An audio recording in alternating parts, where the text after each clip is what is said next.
Hi, Wendy Murdoch here, and welcome to my library.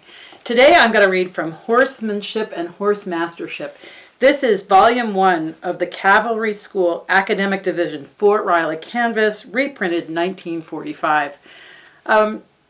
The thing that's important to remember is that most of our riding instruction has come from the cavalry.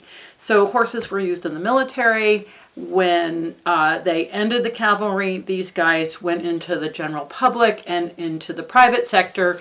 So much of our teaching came from the military, whether that was Denemethy, who was an Hungarian cavalry officer.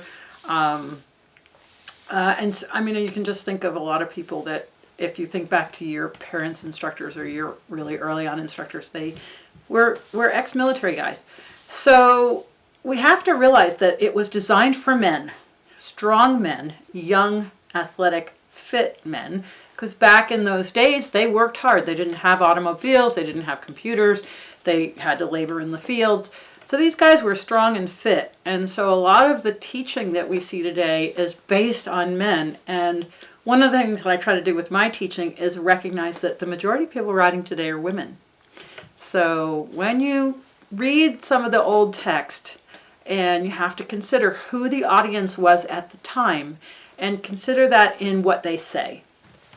That being said, we're going to talk about the position mounted, and here's a great photograph of position mounted, and it says, "The rider sits with his crotch squarely in the center of the saddle, his weight distributed forward from the points of his buttocks into his crotch and down on the inner thighs, knees, and stirrups.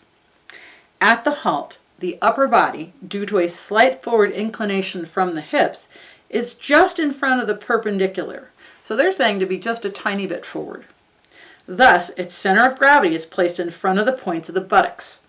This facilitates the correct placing of the thighs and the proper distribution of weight." Now again, we're talking about strong men, and so what he's saying is that you want to feel the weight coming down a little bit forward on the sit bones, not a lot, just a little, but the key here is that the inner thigh is placed squarely on the saddle. Okay? Thus, its center of gravity is placed in front of the points of the buttocks. This facilitates the correct placing of the thighs and the proper distribution of weight. And this is key because we have to think about where we want to bear our weight when we're on the horse. If we just kind of sit on the horse in a chair seat like a couch, we're putting all our weight directly on the horse's back. In the position they're describing here, the weight's coming down along the thigh, which is distributing the weight around the horse's rib cage and not directly onto his back. And I'm very much a believer of this ability to have the weight resting on the inner thigh with the thigh bone properly positioned so that you can choose how much weight on the seat and how much weight on the thigh. Jumping position is going to be mostly the weight on the thigh in a full seat or Western trail riding. It's going to be a combination of seat and thigh. Okay. When in motion, and this is the key, that what we talked about in this book in a previous reading, is everything's great at the halt, and then what happens when we start to move. Okay? So in the cavalry book, we talk about when in motion.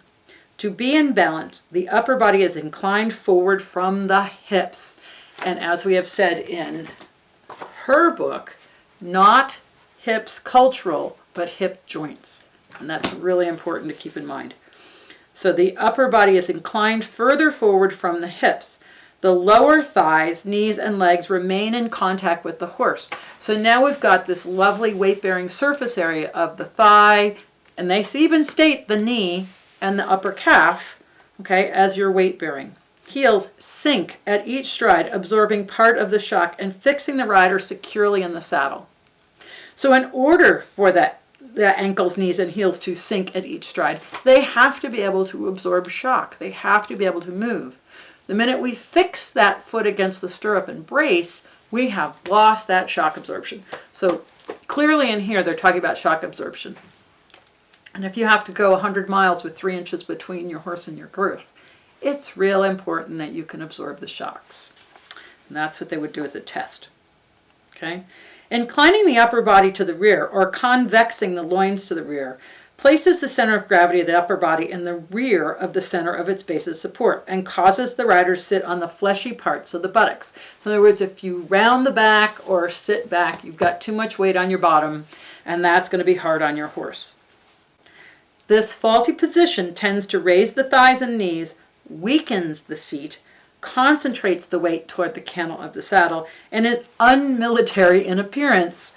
But what he's saying is that if you're sitting too far back on your sit bone, kind of park back there, your legs are going to come up because there's not enough weight distribution down through the thigh. And so you're going to put a lot of pressure on your horse's back. The rider is behind his horse in this position, meaning he's behind the motion. 2. The thighs extend downward and forward, the inner sides resting without constraint on the saddle. So if you have ever been to one of my clinics, I always say that I only have 3 rules. The first is, if it hurts, tell me. The second is the horses get to vote. And the third is that knees go forward down. And it's not something you push down, but it's a function of the way you're sitting on the horse and the way the horse moves. So here they say the thighs extend downward and forward, their inner sides resting without constraint on the saddle, with the buttocks to the rear and the upper body inclined to the front as been described. The thighs are naturally forced down and the center of the saddle comes well up into the rider's crotch. Now, I would probably take issue with the word forced, but that is going to be what happens. The thighs lengthen down along the sides of the saddle, and so you're very close to the tack. The large fleshy muscles of the inner thighs are thus forced to the rear, and the flat of the thigh is permitted without muscular constraint to envelop the horse. Now, if you look at the thigh bone, I'm going to just kind of set my book like that. It has a convex shape, so it's rounded more on the outside and convex here, and that's what's called the flat of the thigh. When that femur is organized in such a way that the foot is parallel to the horse from the hips, so the hips have come into a neutral position, that flat of the thigh is going to be on the saddle. And that's what they're talking about, in that the large fleshy muscles of the inner thighs are thus forced to the rear, meaning you're not rolled onto the back of the thigh and that muscle is up underneath you. Okay, so we want the flat of the thigh on the horse, thus seated. A proper proportion of the rider's weight is distributed down his thighs, and the tendency to grip with them is avoided. So if you find yourself gripping with your thighs, most likely your seat is not in the correct position.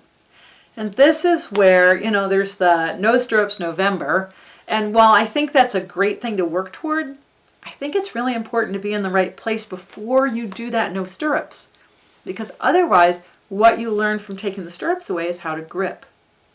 When you have the thigh, quote, forced down, then you're going to take the weight on the thigh when you ride without stirrups instead of gripping.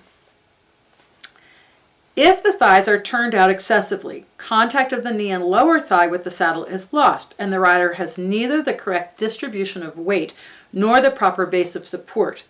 Instability and lack of security result. And this is where I see so many people that ride with their knees out, that's going to put you on the back of the thigh and make you insecure. Now, some of that is a function of the saddle. And with every Western saddle I see just about, I shim the stirrups because once you twist them into position, the inside edge is lower than the outside edge. And you can see that on my store where I talk about shims. But we have to start with a level foot. And then if the person lets the knee roll out, we're on the back of the thigh and the leg's going to go forward and you're going to be insecure. So when the hip is internally rotated to the point where the thigh is on the horse and the foot is parallel, and again, you have to take the horse and the saddle and your conformation into consideration, not force yourself into this position, as they describe in this book, but finding that alignment, then you can take the weight on the inner thigh and not necessarily grip to do that, but you're going to be so much more secure. And in the end, that's what we're looking at. We're trying to develop a really secure position for you so that you can enjoy your riding. Riding without stirrups is a great goal, provided that your leg is in the right place. And then it's just a question of finding that ease of balance But if you just take the stirrups away and you've been rolled back and your knees are out or your back is hollow, you just learn to grip and tighten on your horse, and he's not going to be really happy with that. So it's important to be in the right place before you do that exercise. And this is what they're talking about, the flat of the thigh on the horse with the knee going forward down. So until next time, just go out and take a look at what you're doing on the horse. Maybe have somebody video you. Notice what your alignment is like. And if you need some help, I've got plenty of material on my website. Until next time, thanks.